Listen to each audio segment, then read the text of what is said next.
యువకుడు మిర్జంపేట గ్రామంలో బిల్ కలెక్టర్గా పనిచేస్తూ ఉన్నాడు. మరి నిన్న ఇవాళ కురిసినటువంటి అకాల వర్షంతో ప్రమాదవశాత్తు నీళ్ళలా కొట్టుకుపోవడం జరిగింది.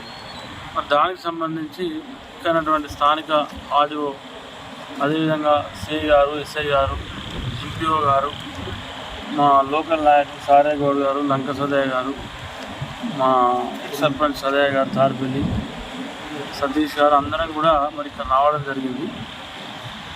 విషయం ఏంటంటే వరద బాగా వస్తూ ఉంది, ఇంకా వర్షం కురుస్తూ ఉంది.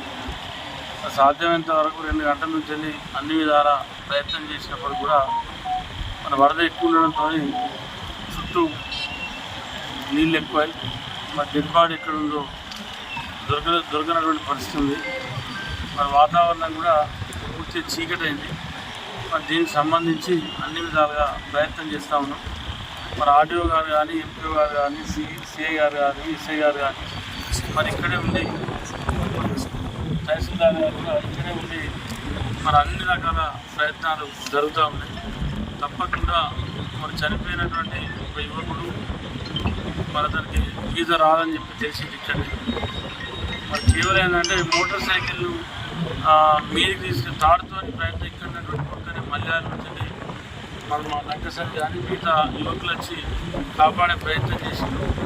కానీ కొంత ఏంటంటే ఆ తాడు పట్టుకున్నప్పుడు వాళ్ళు బండి కోసం, ఏది బుల్లెట్ మోటార్ సైకిల్ కోసం ఆ పిల్లాడు ప్రయత్నం చేసి ఇప్పుడు గంట నీళ్ళలో ఉండి కూడా కొట్టుకోవడం జరిగింది. ఇద్దరు వాళ్ళు యువకులంతా కూడా తాడేసి కాపాడడం జరిగింది.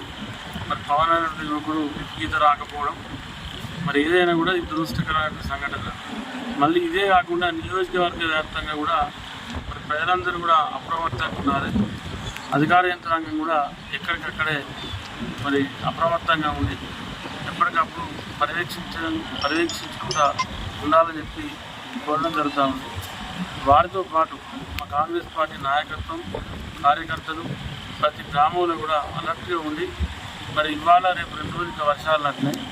మరి దీన్ని ఎప్పటికప్పుడు సమీక్షించుకొని ఎవరైతే కొంచెం పాత ఇళ్ళు, మరి ఏదైతే పురాతన ఇల్లు ఉంది, మట్టి గోడలతో నిర్మాణం చేసుకున్న ఇల్లు కూడా కొంచెం కూలిపోయేటువంటి అవకాశం ఉంటుంది కాబట్టి మరి అక్కడ కూడా కొంత అటువంటి ఇళ్ళల్లో ఉన్నటువంటి ఎవరైనా పేదలు ఉంటే వాళ్ళని సంబంధిత స్కూళ్ళకు కానీ, లేదా గ్రామ పంచాయతీ బిల్డింగ్ కానీ, లేదా మన కాంగ్రెస్ పార్టీ కార్యకర్తలు నాయకులు ఇళ్ళలో కానీ వాళ్ళకు స్థావరం ఇచ్చి వాళ్ళకి ఏమైనా తిండి విషయంలో కానీ ఈ 2-3 రోజులు వాళ్ళందరినీ కూడా మరి పేదలను కాపాడాల్సిన బాధ్యత మరి ప్రతి ఒక్కరు కూడా తీసుకోవాలని చెప్పి కోరుతూ మరి మరోసారి కూడా ప్రజలందరూ కూడా తప్పకుండా ఎవరి జాగ్రత్తలో వాళ్ళు ఉండాలి, అప్రమత్తంగా ఉండాలి.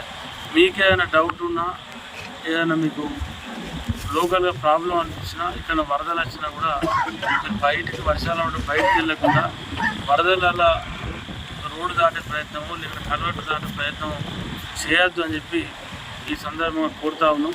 ఎందుకంటే ఇది ఎప్పటికి ఉండేది కాదు. మరి వర్షం పడ్డంతసేపే వరద ఉంటుంది.